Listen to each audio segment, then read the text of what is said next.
Greetings everyone. So today I want to do one of those videos that's just a kind of an honest video of how I've been feeling recently. An honest video about an aspect of our faith that I often struggle with. So if you don't like these kind of videos where I'm being a little bit too honest about some of the struggles, then don't watch this one. I don't do these too often, but every now and then I'll make one of these. And the thing that I struggle with again, and it's not something that's unique, it's a common problem that many people struggle with, is a why question.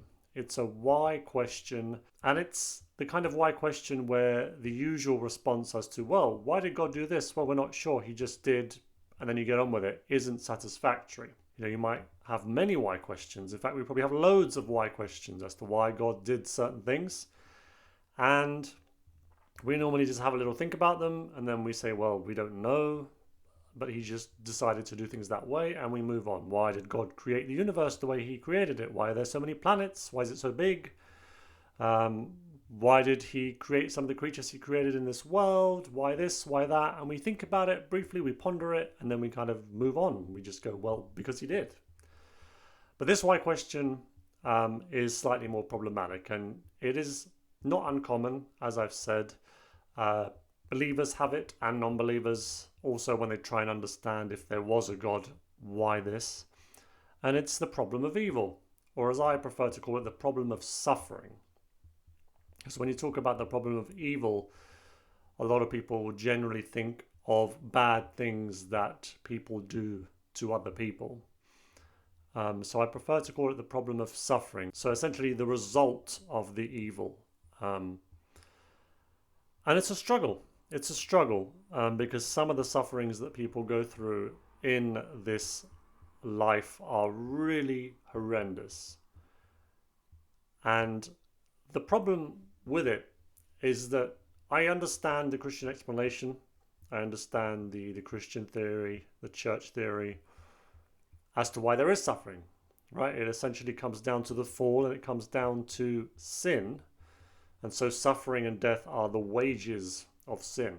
I get it. I understand the explanation of why we have it. But it still doesn't make it something that's easy to understand and accept, because even though that's the explanation, it's almost as if people explain it away by saying, well, the reason there's suffering is because of sin, as if God is up there without a choice, as if God's saying, well, what can I do? I mean, we had the fall, some angels fell and became bad, and we have sin, and so I can't help it, there has to be suffering now. Like, that's not the case. It's not beyond God's control. The reason things are the way they are is because God decided they would be that way.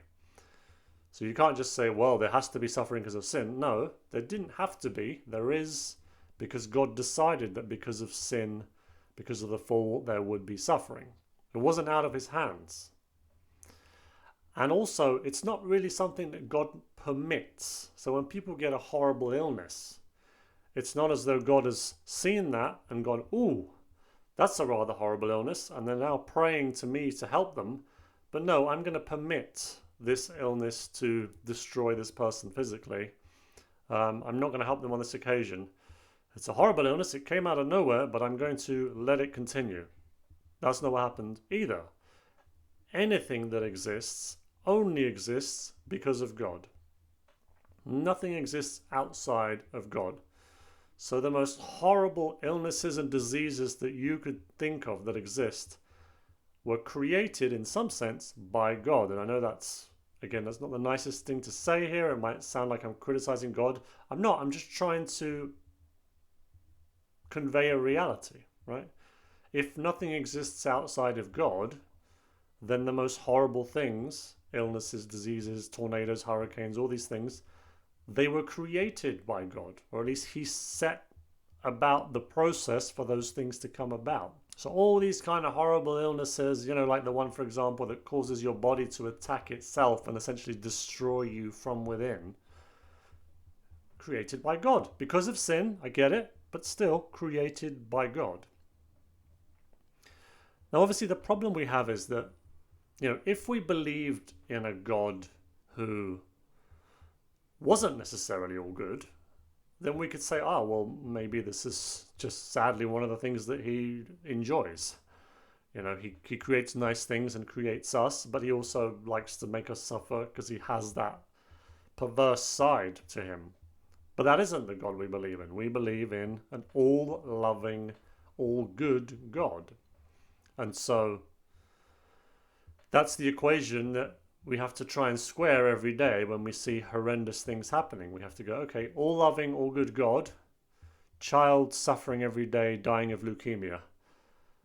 And obviously, some people are better at this than others. They'll say, look, it is horrible, but we have to trust God. He knows what he's doing. There's a purpose to this.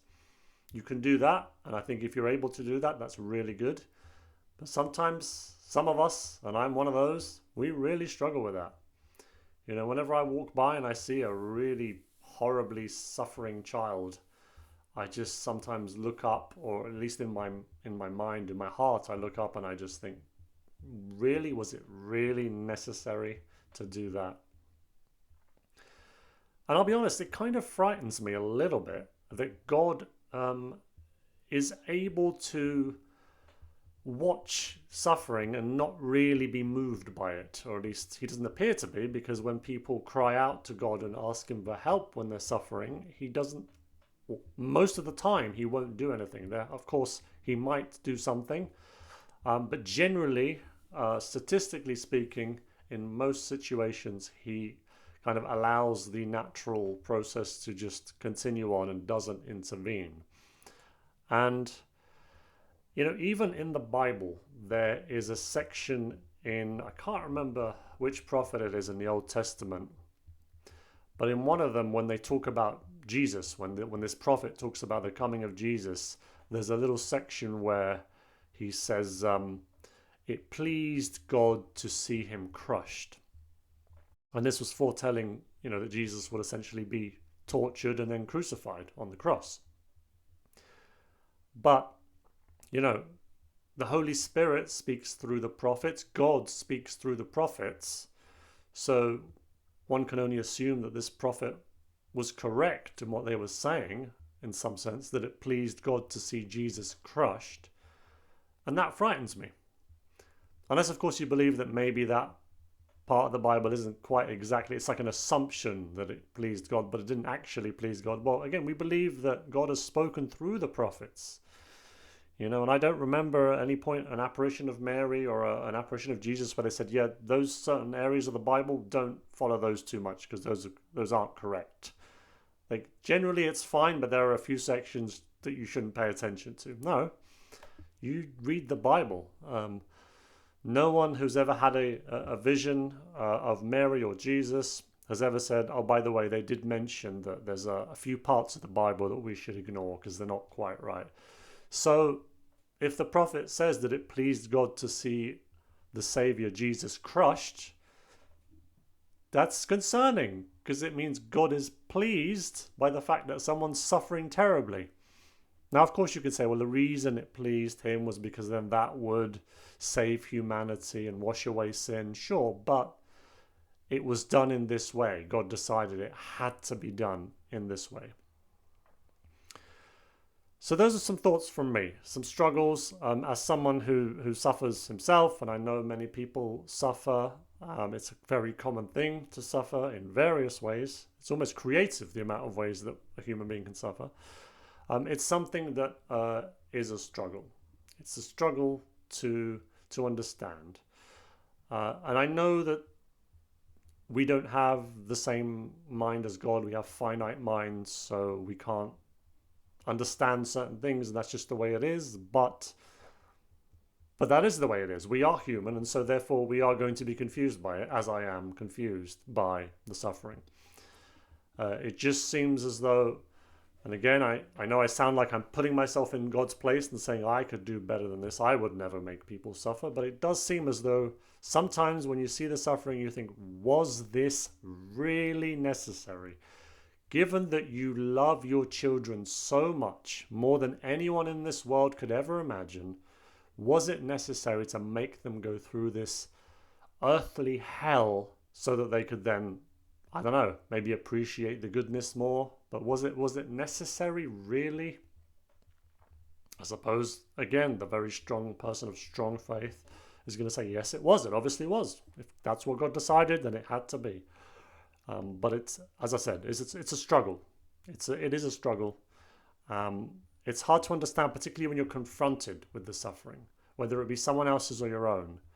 Because I think it's sometimes easier to say, well, yeah, there's suffering, but it has to be, and so on. But when you actually are confronted with it on a daily basis and you see just how hard it is, or sometimes you feel it yourself, then you go, okay, um, is this really necessary, God?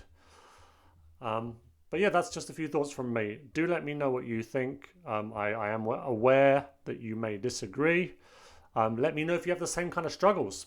Maybe you have these same thoughts and struggles yourself, or maybe you are completely at peace um, with the fact that it's just a part of this world, and life is short, and once you've moved on from this life to the next, you'll see this as nothing. It was just quick and it went by and it's gone, and now hopefully if you end up in heaven, you're eternally happy,